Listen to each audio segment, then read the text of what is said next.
तीसरा विश्व शुरू हो सकता है, यूक्रेन सेना के पूर्व कमांडर इन चीफ का दावा। जाने महायुद्ध में कौन किसके साथ और भारत कहां खड़ा है। रूस के राष्ट्रपति व्लादिमीर पुतिन ने कहा है कि मॉस्को ने यूक्रेन पर मध्यम दूरी के कई हाइपरसोनिक बैलिस्टिक मिसाइल से हमला किया है। रूस सेना ने पहली बार यूक्रेन के खिलाफ इस तरह के हथियार का इस्तेमाल किया है। इस बीच यूक्रेन के पूर्व मिलिट्री कमांडर ने बड़ा दावा किया है।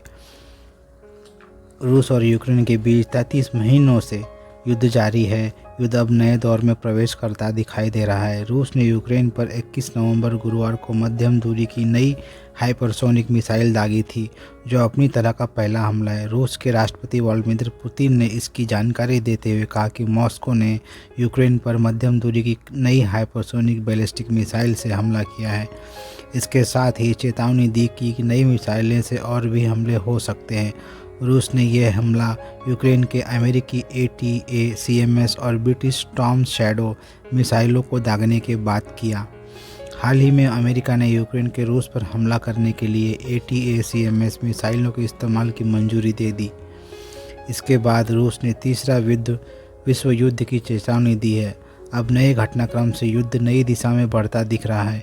रिपोर्ट बताते हैं कि हजारों उत्तर कोरियाई सैनिक रूस में मौजूद हैं और पुतिन की सेना के साथ लड़ रहे हैं।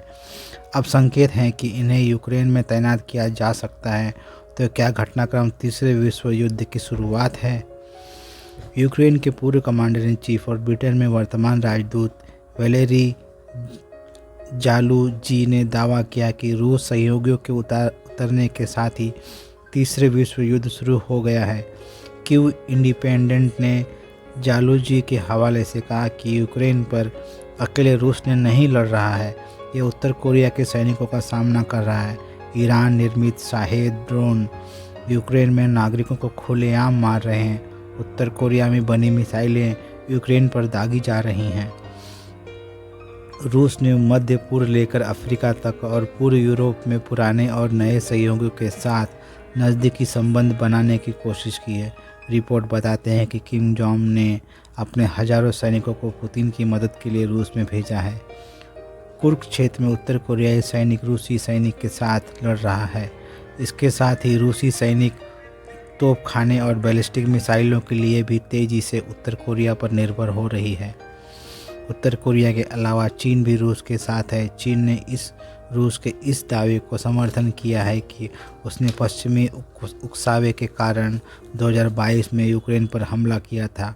मध्य पूर्व में अमेरिका का कट्टर विरोधी ईरान भी रूस का साथ दे रहा है।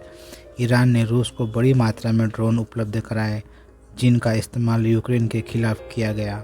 इसके अलावा रूस का सबसे करीबी सहयोगी बेलारूस और ईरान का सहयोगी सीरिया भी रूस के साथ है। युद्ध शुरू होने के बाद से ही अमेरिका यूक्रेन को सैन्य सहायता देने वाला सबसे बड़ा देश है। अमेरिका के जो बाइडेन प्रशासन ने सैन्य सहायता को कुल स्तर $61 अरब का है। अमेरिका में हाल ही ने लंबी दूरी की मिसाइलों के इस्तेमाल की भी मंजूरी दी है। अमेरिका के अलावा जर्मनी और ब्रिटेन भी यूक्रेन को सबसे ज़्यादा मदद देने वाले देशों में शामिल है। ब्रिटेन ने 7.8 अरब पाउंड सैन्य सहायता के लिए दिए हैं। इसके साथ ही ब्रिटेन टैंक और लंबी दूरी की मिसाइलें भी मुहैया कर रहा है।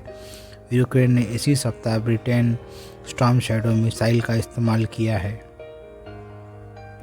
इसी साल अगस्त में प्रधानमंत्री नरेंद्र मोदी ने भी यूक्रेन की यात्रा की थी। उस दौरान विदेश मंत्री एस जयशंकर ने कहा था कि यूक्रेन युद्ध में भारत का रूस कभी भी तटस्थ नहीं रहा है।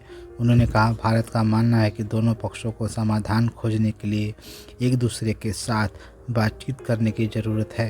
प्रधानमंत्री नरेंद्र मोदी ने रूस के राष्ट्रपति पुतिन के साथ कई मुलाकातों में कहा कि यह युद्ध का दौर नहीं है और भारत शांति के पक्ष में है। हालांकि पश्चिमी देशों ने भारत को मॉस्को की तरफ झुकाव वाले नज़रिए से देखा, क्योंकि उसके रूस से ऐतिहासिक संबंध और ऊर्जा निर्भरताएं हैं। आपको हमारा ये वीडियो कैसा लगा? हमारा ये यूट्यूब चैनल लाइक और सब्सक्राइब करना ना भूलें और कमेंट ज़रूर करें।